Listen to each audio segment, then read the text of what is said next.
Gravidez era pecado? Deus era machista? Você entendeu errado. Fica até o fim desse vídeo para você entender o que de fato a palavra do Senhor nos ensina. A paz do Senhor, irmão, me chamo Irineu. Estamos começando aqui um novo vídeo de ensino. Essa semana vamos estar fazendo algo diferente, irmão, com esse quadro aí, Você Entendeu Errado, no qual eu vou pegar algumas passagens que são polêmicas da palavra do Senhor, para que a gente possa de fato entender o que a palavra de Deus tem a nos ensinar, para que nós não tenhamos uma interpretação equivocada e para que a gente não fale o que a palavra de Deus não está falando. Irmão, eu queria começar então essa semana falando sobre um capítulo muito polêmico que está na lei de Moisés, no livro de Levítico, capítulo 12.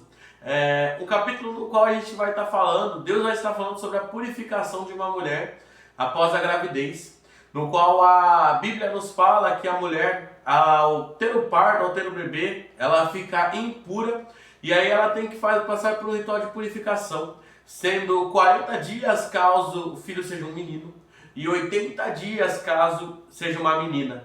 Irmão, muitas vezes ao nós lermos essa passagem e se nós não estudarmos de fato a Bíblia, não buscarmos de fato a exegese bíblica, a gente tende a ter um pensamento que a palavra do Senhor não está falando.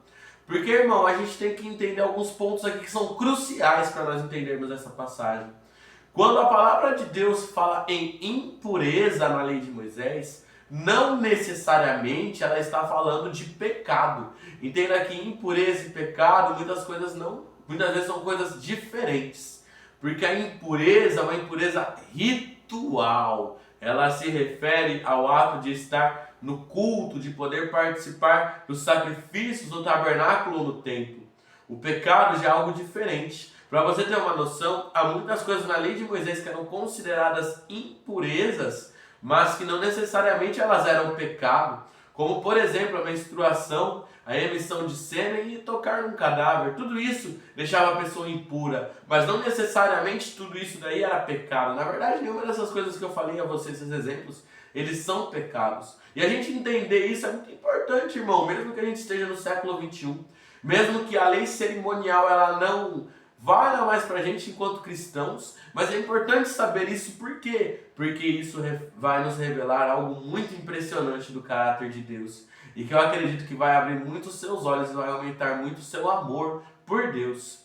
Mas então, por que essa mulher ela se tornava impura por menstruar? A gente tem que entender uma coisa aqui, irmão, que é muito importante. Na cultura judaica, todas as vezes que alguém perdia o sangue, e Deus fala por meio da sua palavra que a vida está no sangue, era como se aquela pessoa ela se tornasse incompleta. Como no processo do parto, da gravidez, é natural que a mãe ela perca bastante sangue nesse processo. Não é à toa que normalmente as mulheres após o parto elas tendem a ficar mais fracas também. Então, na verdade, quando Deus ele faz toda essa regra do ritual envolvendo a parte da gravidez, do parto, na verdade, Deus ele está permitindo que a mulher tenha uma forma dela se recuperar, que ela tenha um tempo de resguardo, um tempo de descanso, algo que naquela cultura era muito difícil de se pensar, irmão. Ninguém pensava na mulher como Deus pensou, tanto é que a lei de Moisés, ela traz muitos direitos às mulheres, algo que era impensável naquela sociedade. Mas aquela lei já trazia muitos direitos a mulheres e enxergava de fato a mulher como um indivíduo e não como uma propriedade, como era muitas vezes visto nas culturas ao redor. Para você ter uma noção como a gravidez era vista em outros países ao redor de Israel, era visto de uma forma muito supersticiosa, no qual a mãe e o bebê estavam o tempo todo expostos a que espíritos maus o atacassem. Por conta disso tinha que passar por muita superstição, inclusive envolvendo o sangue do parto. Aliás, todas essas coisas que os pagãos colocavam muitas vezes a vida das mulheres em risco.